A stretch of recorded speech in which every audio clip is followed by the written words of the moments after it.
Our other big story, Decision Day. For nearly 2 years, we saw the pitch for an arena in Virginia Beach go from renderings to a ruckus in the courtroom. Tonight, what appears to be the final judgment in a lawsuit that could have cost the city a lot of money. Instead, it didn't.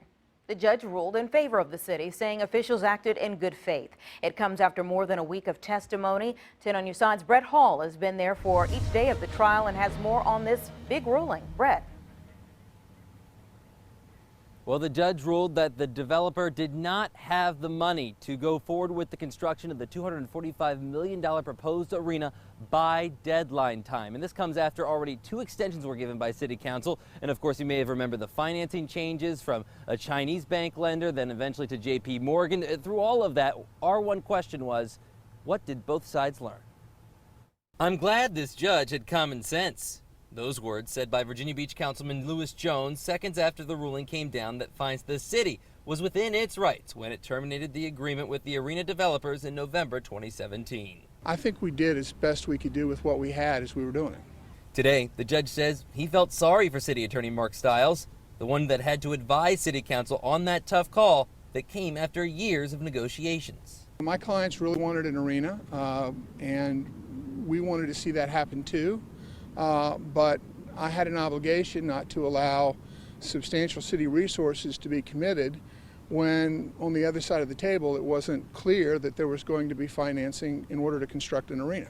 President of Mid-Atlantic Arena, Andrea Kilmer, still contends her company did all it needed to. To get a deal like this closed in 6 months is really insurmountable, but we did it. We did close our loan. But does concede.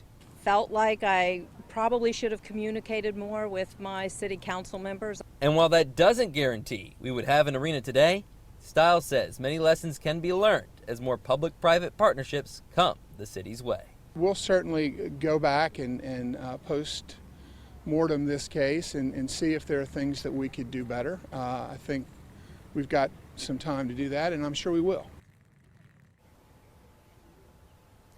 And even the judge commented on what he described as a mad scramble when it comes to communications on both sides around November 2017.